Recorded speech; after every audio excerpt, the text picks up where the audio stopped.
So hi guys, welcome back to my YouTube channel. So ఈ రోజు guys ఏంటంటే చాలా మంది దగ్గర గైస్ క్రెడిట్ కార్డ్స్ అయితే ఉంటున్నాయి కదా. సో చాలా మంది క్రెడిట్ కార్డ్ యూజ్ చేసిన తర్వాత బిల్ పేమెంట్ చేయడానికి థర్డ్ పార్టీ అప్లికేషన్స్ అనేవి యూజ్ చేస్తున్నారు. లైక్ క్రెడిట్ యాప్ అవ్వచ్చు, ఫోన్ పే అవ్వచ్చు, గూగుల్ పే అవ్వచ్చు, పేటిఎం అవ్వచ్చు, అమెజాన్ పే అవ్వచ్చు. ఈ విధంగా డిఫరెంట్ థర్డ్ పార్టీ అప్లికేషన్స్ అనేవి యూజ్ చేసి బిల్ పేమెంట్స్ అనేవి చేస్తూ ఉన్నారు కదా. సో ఇప్పటి నుంచి గైస్ అంటే జూలై 1 నుంచి మనం ఏంటంటే ఈ విధంగా థర్డ్ పార్టీ అప్లికేషన్ యూజ్ చేసుకొని మనమైతే క్రెడిట్ కార్డ్ బిల్ పేమెంట్ అనేది చేయడం అనేది కుదరదు గైస్. ఓకేనా.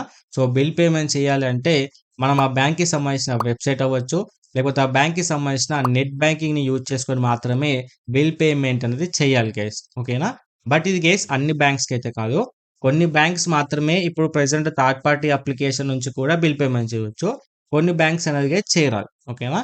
అవన్నీ ఏంటి, అసలు ఎందుకు ఈ విధంగా వచ్చింది, ఏంటి అనే ప్రతి ఇన్ఫర్మేషన్ని ఇప్పుడు గేస్ వీళ్ళు క్లారిటీ అయితే ఎక్స్ప్లెయిన్ చేస్తాను గేస్. ఓకేనా. సో ఇక్కడ గేస్ టోటల్ గా మన ఇండియాలో వచ్చేసి ఏంటి అంటే 34 టైప్స్ ఆఫ్ బ్యాంక్స్ అయితే ఉన్నాయి. అందులో ప్రైవేట్ సెక్టార్, పబ్లిక్ సెక్టార్, ఇంకా రీజనల్ బ్యాంక్స్ అనేవి చాలా ఉన్నాయి.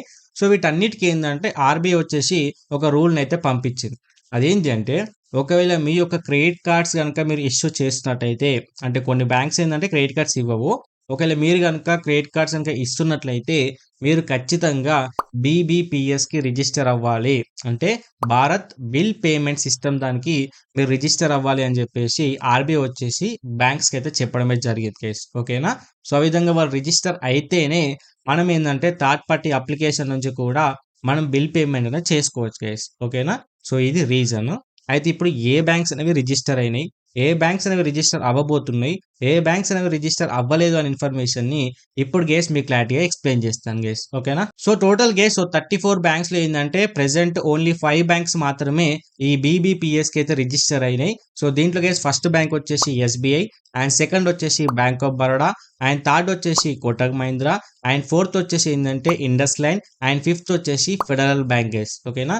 ఈ 5 బ్యాంక్స్ మాత్రమే ప్రెసెంట్ ఏంటంటే బీబీపీఎస్ కి రిజిస్టర్ అయినాయి. కాబట్టి ఈ బ్యాంక్స్ నుంచి మీరు కనుక క్రెడిట్ కార్డ్ యూజ్ చేస్తే ఏంటంటే మీరు వెబ్సైట్ నుంచి, నెట్ బ్యాంకింగ్ నుంచి, థర్డ్ పార్టీ అప్లికేషన్ నుంచి కూడా మీరైతే గైస్ బిల్ పేమెంట్ అయితే చేసుకోవచ్చు.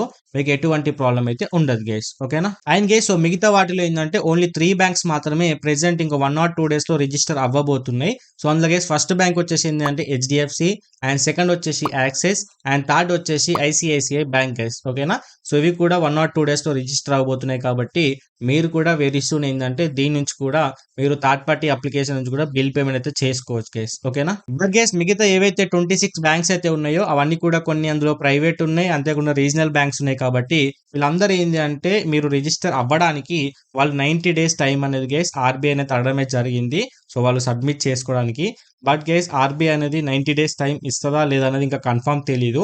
ఇఫ్ ఇన్ కేస్ ఇచ్చింది అనుకోండి అవి కూడా రిజిస్టర్ అయిపోతాయి. కాబట్టి ఆ బ్యాంక్కి సంబంధించిన క్రెడిట్ కార్డ్ ఉంటే కూడా మీరైతే యూజ్ చేసుకోవచ్చు. థర్డ్ పార్టీ అప్లికేషన్లో కూడా పేమెంట్ అయితే చేసుకోవచ్చు.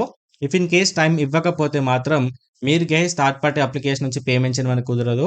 సో దానికోసం మీరు నెట్ బ్యాంకింగ్ కానీ లేకపోతే వాళ్ళ యొక్క వెబ్సైట్కి వెళ్ళి మీరు బిల్ పేమెంట్ అనేది చేయాల్సి ఉంటుంది గైస్. ఓకేనా. సో ఇక్కడ గైస్ ఈ విధమైన అప్డేట్ అనేది ఆర్బీఐ తీసుకోవడానికి రీజన్ ఏంటి అంటే సో ఫస్ట్ థింగ్ వచ్చేసి ట్రాకింగ్ కోసం, అండ్ సెకండ్ థింగ్ వచ్చేసి ఏంటంటే సెక్యూరిటీ పర్పస్ కోసం గైస్. ఓకేనా. సో ఇప్పుడు మీరు ఏదైతే థర్డ్ పార్టీ నుంచి బిల్ పేమెంట్ చేశారనుకోండి ఆ బిల్ అంతా కూడా థర్డ్ పార్టీకి వెళ్తుంది.